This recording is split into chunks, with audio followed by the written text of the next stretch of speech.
Hi and welcome to Frostbite's podcast. My name is Minna and I'm coming to you from northern Finland. On this episode I decided that I will show you and tell you what I will be do to prepare for traveling to Edinburgh Yarn Festival. Most of you know that Edinburgh Yarn Festival is held in Scotland in mid-March. It's a long weekend from Thursday to Sunday, and there is a marketplace.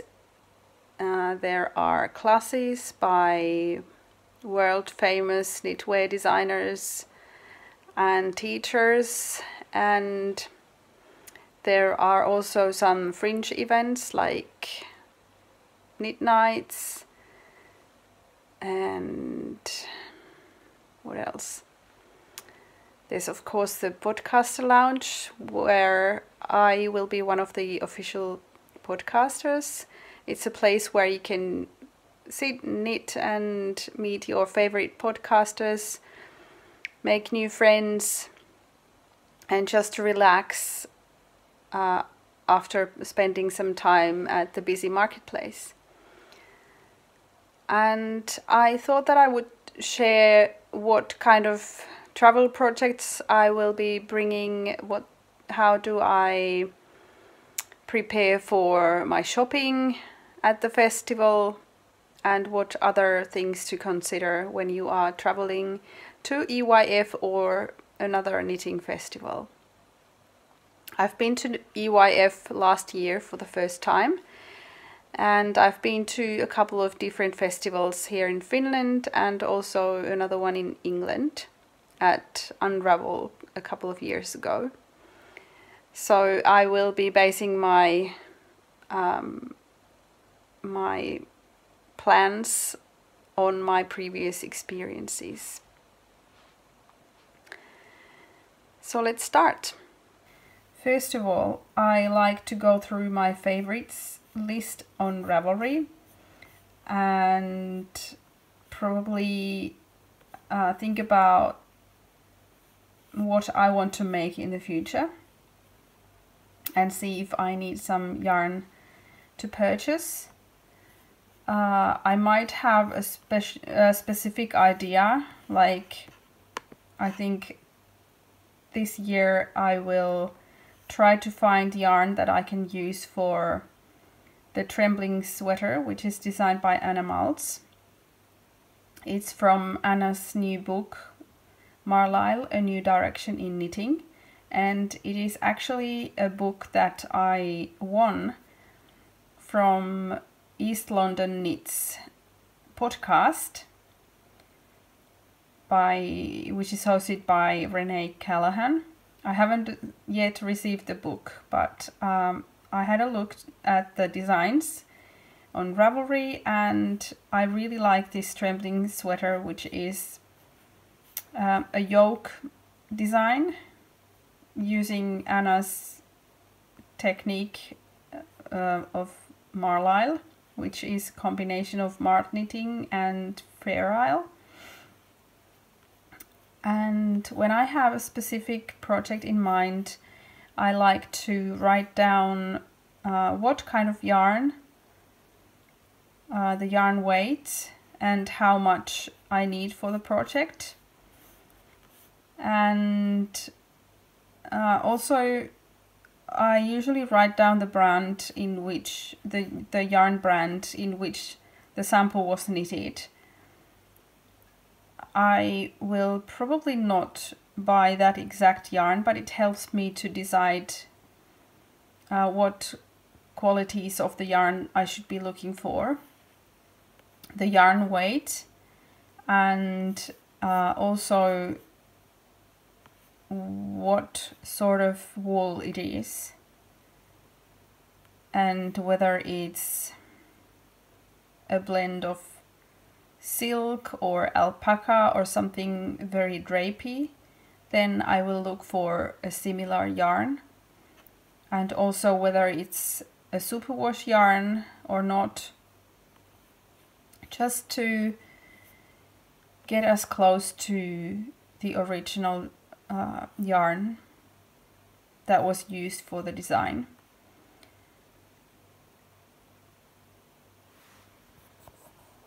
And I have made a little bit of list already. I like to have a lot of options, and then when I get to the marketplace, I have different ideas and see. I don't necessarily buy all of these, but I like to have some sort of idea of what I need. And sometimes I will just decide that, okay, I will buy a sweater's quantity of this yarn, or this is going to be a shawl, but I don't have a specific design in mind yet. So here is my list. I am planning on getting some new needles.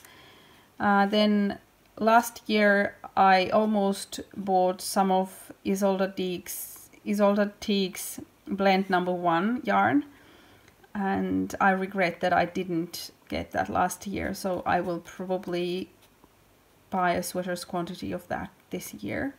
And here I have my list of sweaters and cardigans, etc., that are some ideas that I might need yarn for, and also a couple of books that I want to buy. And this will help me to determine what I will buy at the marketplace, because when I get to the marketplace, I know that the yarn fumes are so strong that if I don't have a list, I will just buy random things, and when I get back home, I don't know what to do with them. And this has worked very well for me during the last couple of festivals that I've gone to. I also like to make some sort of plan for the days that I will be spending at the festival. I will not show you everything, but I have made these boxes for different days, and I have written down my flight schedules and where I'm staying, the address and all that, and then what I have planned for the first couple of days. When do I want to go to the marketplace, what tickets I have booked for different events, and then I have some space where I can write things down as I agree with people to meet them over lunch or dinner or something. So I have a plan to help me out with all the things that I want to see and do. And here are some of the things that I will be bringing with me, and I will share them as I show them to you. So first of all, my podcaster lounge, podcaster pass, and of course you need to remember to bring any tickets you have booked for different events. I have my notebook. I like also to make notes during my stay there, especially where I'm staying during night. I might get an idea of something I want to still purchase or go see, or make notes of my knitting. Then an adapter is a very useful device to have to charge your camera or your phone, and this is the socket, the kind of socket they have in Scotland.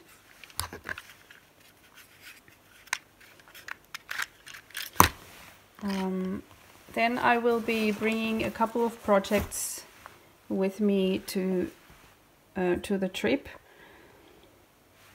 I haven't decided yet which ones, but I'm pretty sure at least some of these will be coming with me.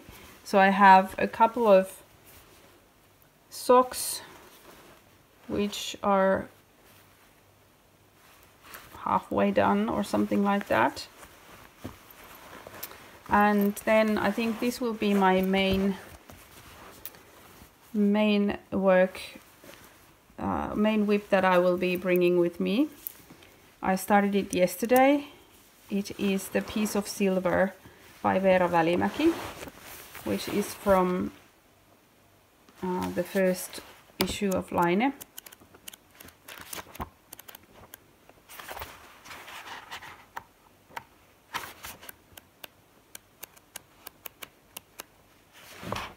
This one. I thought that this would be perfect project because there's a lot of stockinette knitting or rib knitting.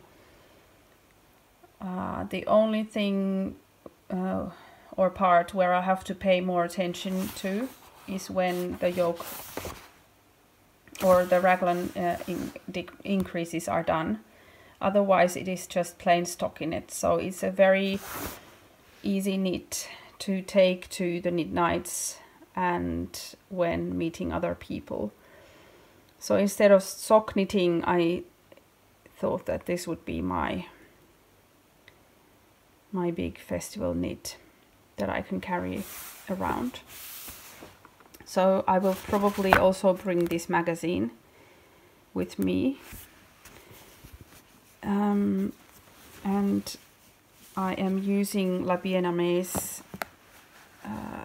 yarn, which I purchased last summer at Jyväskylä Knit Festival. I didn't buy this yarn specifically for this project. I actually had a different idea when I bought the yarn. I had 3 skeins of this speckled yarn, grey yarn. I'm not sure about the colorway because the label was a wrong one.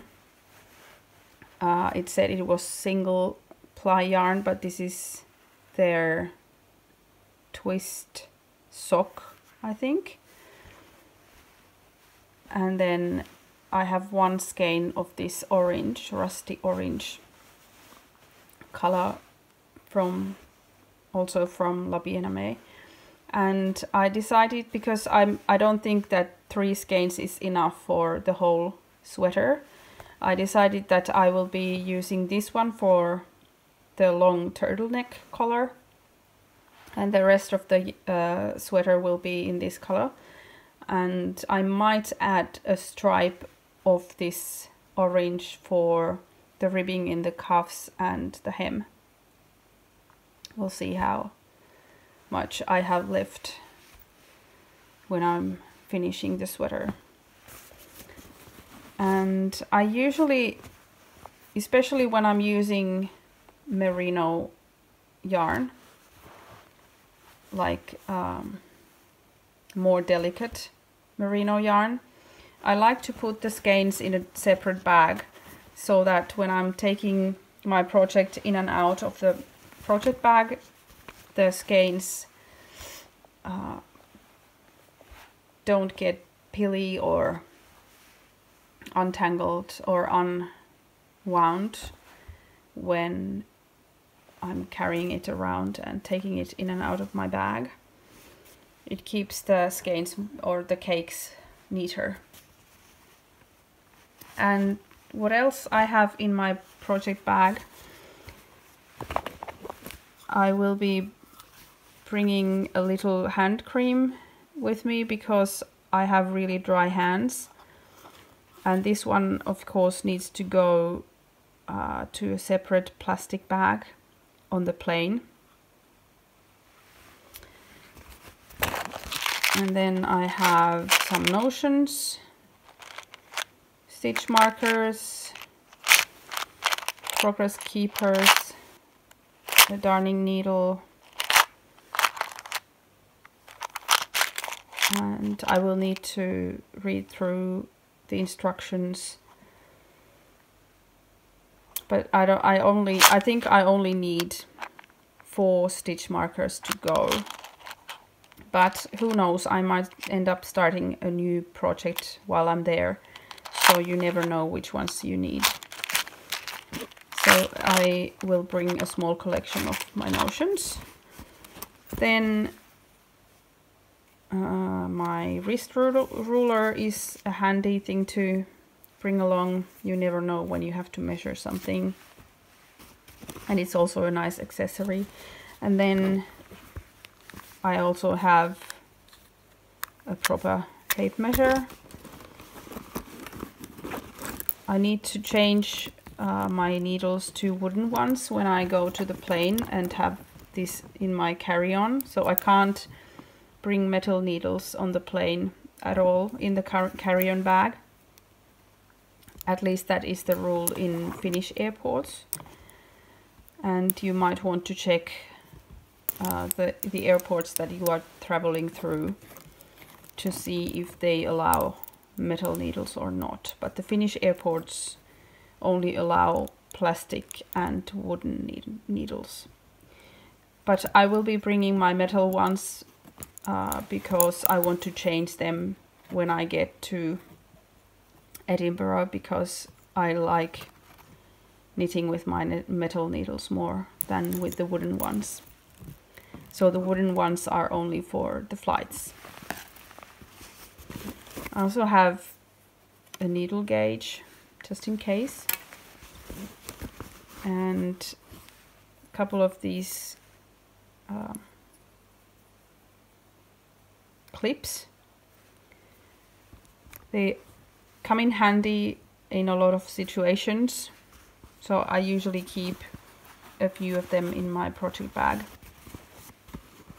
I also have a crochet hook in case I drop some stitches, and it is also a wooden one.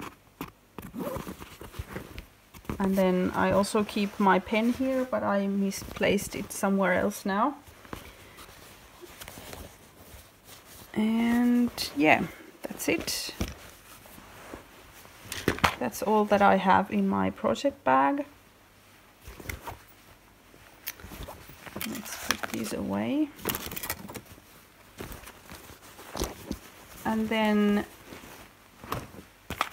I like to bring a large tote bag with me to the marketplace, because in the end you will be carrying a lot of yarn when you leave the marketplace, and I prefer having a fabric bag instead of plastic bags. And also many of the vendors might not have a plastic bag or anything to put your yarns in. So I think this is a very important accessory to bring along. And it also folds nicely away if you don't need it in the beginning. You can have it in your purse or in your backpack if you bring one. I think I will also bring this one, but I'm not sure if I will be carrying it around at the marketplace. I also always, when I'm traveling, I also like to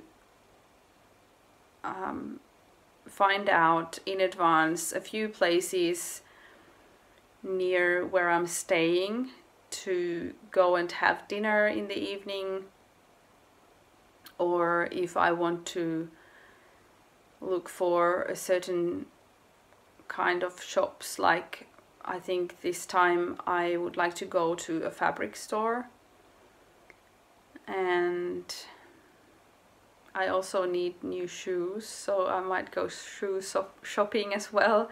So I just write down a few addresses in my notebook to know where to go, because if you don't have any idea, you know that you need, or you would like to buy some fabric but you have no idea where a fabric store is, you might end up wandering for hours trying to look for one, and in the end not finding one if you haven't looked in advance. And of course I need to find out how to get to the venue. I know from last year that there is a train station right next to Corn Exchange where the festival is held, and there is a train station quite close to where I will be staying this year, but I will need to find out if there is a bus that I can catch even closer to my accommodation.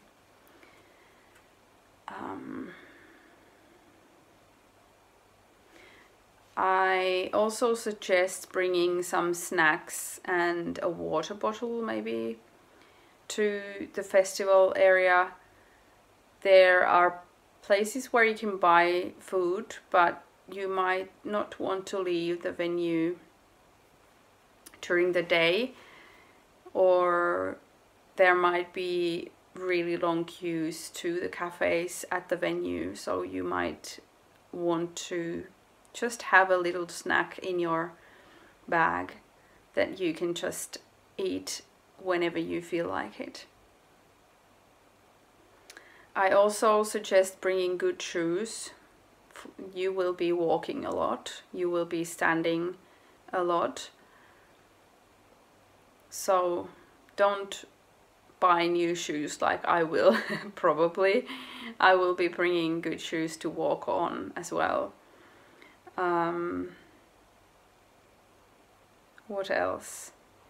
I will be packing my things in a hard suitcase because last year I brought my soft one, which is easier to carry, and I usually like to bring a rucksack. But last year when I had a soft bag as my luggage, on my way home some of my wooden needles were broken during the flights because I had a soft bag. So I want to prevent that from happening again, and also, yeah, I think it works better for this kind of trip for me.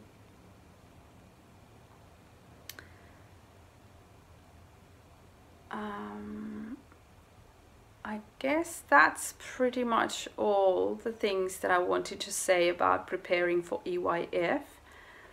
And in the end of this video I will do a review on Blacker Yarn's new yarn that they will be launching at EYF, their Jacob yarn. Blacker Yarns, who are the sponsors of the podcast lounge in Edinburgh Yarn Festival, are launching a new yarn at EYF this year, and they asked the podcasters who are attending the podcaster lounge to review their new yarn. So the yarn is called Jacob, and it comes in these colors that I have here in the shade card. I was sent 2 skeins. They were not full skeins, but 2 different colors. Both are undyed. So these colors are all undyed, and then the rest of them are dyed. So you have these purples and greens and blues, and there are also 2 different weights, a DK weight and a 4-ply, which is their fingering weight. And I will just read through what is said about the Jacob yarn. The striking 2-colored coats of Jacob sheep inspired us to create this unique yarn, with 4 distinct bases using the natural fleece colors. When the fleeces arrive at our mill, they are hand sorted by color and selectively blended to achieve 4 undyed shades. And they are called clay, marlstone, granite and basalt. Traditional marls are created by applying 2 shades together, but we've combined shades in the spinning process to create subtle and contemporary marls. The glorious gradient of natural shades are dyed in the same colors, so the transition from light to dark comes from the fleece itself. So as you can see here in the purples, for example, they are all colored with the same dye on these different base colors, if you will. So you get this really nice ombre line of yarns. The same thing on this side. Even from the same sheep, the pale and dark Jacob fibers have different textures. The lightest shades have wonderful drape and a subtle sheen, whereas the darker shades are more bouncy. This subtle variation is one of the many joys of working with wool sourced directly from British producers. This yarn is worsted spun, giving it a smoother handle and wonderful stitch definition, making it ideal for garments and shawls. Despite its smoothness, Jacob is also hard-wearing enough for outerwear and accessories, even socks. The breed is believed to have come to the UK from the Middle East, possibly via Spain. Spotted Jacob sheep can be seen in Egyptian wall paintings dated to 1800 BCE, making them one of the most ancient sheep breeds. How wonderful to think that their fibre is still being used almost 4,000 years later. It really is wonderful, and the yarn is woolly wool. It's not soft like merino, but it is surprisingly soft, considering that it is more of a rustic kind of yarn. It still doesn't feel itchy. I think it just has more structure in it, and that's why it feels more rustic. It's quite loosely plied.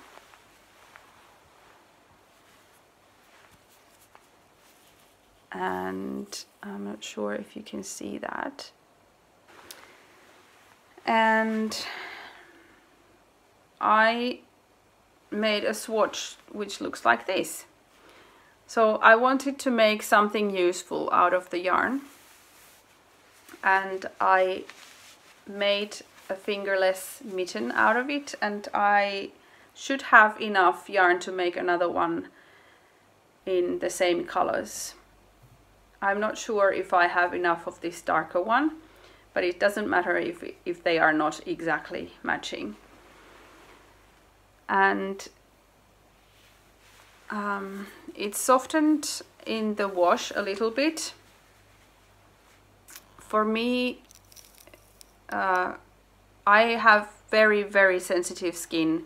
I can hardly ever wear knits against my skin unless they are the softest merino. But this one doesn't feel too bad. I can actually keep it in my neck, at least for a while, and it doesn't really itch me. I'm not sure if I was wearing a sweater knit out of this, I'm not sure if I could wear it without a shirt underneath. I think I only have a couple of sweaters that I can wear like that. But it is not as itchy or scratchy as it looks like. And I really like these natural colors, and I especially like these lighter ones, the natural white and then the lightest marled color that they have created, and also the dyed colors are all so beautiful. And I am actually thinking that I might see if this Jacob yarn is the yarn that I choose for my trembling sweater by Anna Maltz.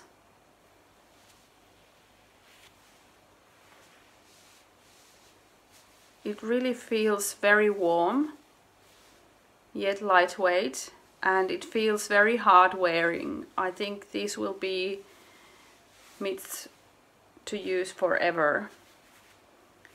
And I believe that if you knit socks out of it, they would also last a long time. I am more into natural colors and non-superwash wools these days. As you can probably see, I'm wearing my new Telja sweater out of 100% Finship wool. So this goes really well with what I'm enjoying knitting right now. I have only good things to say about this yarn. I really think that, like it was said in the description, it would be a perfect yarn for garments, some sweaters with cables or stitch patterning, because I think the stitch definition would be really nice. It's a bit hard to see on this dark yarn.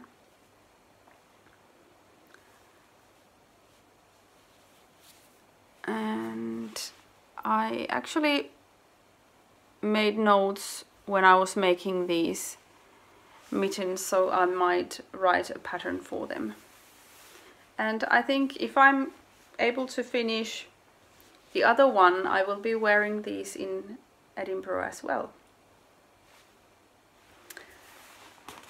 So I highly recommend Blacker Yarns Jacob, which will be launched at Edinburgh Yarn Festival, and from then onwards I think you will be able to get the yarn also from their website, blackeryarns.co.uk. And yeah, I think that's all I wanted to say about this yarn. Thank you, Blacker Yarns, for letting me try this. Okay, I think it's time to finish up this time. I hope you liked this little video, and hopefully it helped you to prepare for a festival you're traveling to. And if you are on your way to EYF, please come and say hi to me. If you see me, I'd love to meet you wherever, be it at the marketplace or at the podcaster lounge. On Friday and Saturday there will be Meet the Podcasters event at the podcaster lounge from 2 to 3 p.m. So those are the times when I will be there. Happy knitting. See you next time. Bye.